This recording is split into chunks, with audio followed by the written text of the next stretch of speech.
हे, late 1980s में NASA की एक फिजिसिस्ट वैलेरी थॉमस ने इल्यूजन ट्रांसमीटर बनाया, जिसकी हेल्प से 2 डायमेंशनल इमेज को 3 डायमेंशनल इमेज के रूप में देख सकते हैं। फिर इसी से इंस्पायर होकर 1922 में दुनिया की पहली 3D movie the power of love Los Angeles के थिएटर्स में रिलीज की गई। तो चलिए इस 3D के पीछे का साइंस जानते हैं। तो हम सबके पास दो आंखें होती है। अब 3D विजन को समझने के लिए आपको किसी ऑब्जेक्ट को आपको अपनी आंखों के पास लाना होगा और फिर एक आंख बंद करके उस ऑब्जेक्ट को देखना होगा। फिर उसी आंख से किसी दूर रखी चीज को देखना होगा। तो आप नोटिस करेंगे कि आपका फोकस आपकी आंख के साथ शिफ्ट हो रहा है।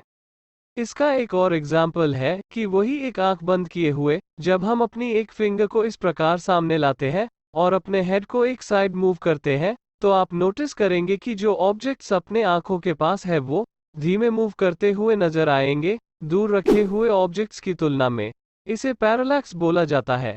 और आपने देखा होगा कि अगर जो ऑब्जेक्ट्स आपके आंखों के पास होते हैं वो आकार में बड़े दिखाई देते हैं, इसे फोरशॉर्टनिंग कहते हैं।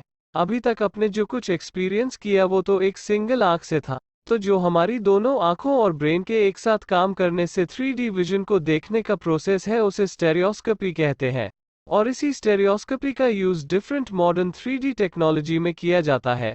इसी depending upon type of technology से ही हमारे 3D ग्लासेस अलग अलग टाइप के होते हैं, जो हमारी दोनों आंखों में एक ही इमेज के डिफरेंट पर्सपेक्टिव को भेजता है, जिसे हमारा ब्रेन 3D विजन से दिखाता है। जैसे रेड एंड ब्लू ग्लासेस हमारे आंखों को सेपरेटली इमेज के ब्लू एंड रेड पर्सपेक्टिव को भेजता है, जिसे ब्रेन 3D इफेक्ट में साथ में ले आता है। और जो आजकल हम पोलराइज्ड ग्लासेस का यूज करते हैं, उसमें एक ग्लास से हॉरिजॉन्टली पोलराइज्ड लाइट और दूसरे ग्लास से वर्टिकली पोलराइज्ड लाइट फिल्टर होके हमारी आंखों में ब्रेन के थ्रू 3D व्यू देती है। इसी तरीके से सर्कुलर पोलराइज्ड ग्लासेस होते, जिनसे पोलराइज्ड लाइट फिल्टर होती और इसमें हम अपने हेड को मूवेबल भी रख सकते हैं। इसके बाद अब जो 3D मूवीज बनती है उनमें स्पेशल फिल्म रिग्स, जो कि 2 कैमरा का यूज करते हैं, उससे एक ही इमेज के 2 वर्जन एक एग्जैक्ट एंगल से फिल्म किया जाता है। मतलब कि एक ही पिक्चर की 2 पर्सपेक्टिव में बनाकर, यानी या तो ब्लू एंड रेड में या तो वर्टिकली या हॉरिजॉन्टली पोलराइज्ड के पर्सपेक्टिव में क्रिएट किया जाता है।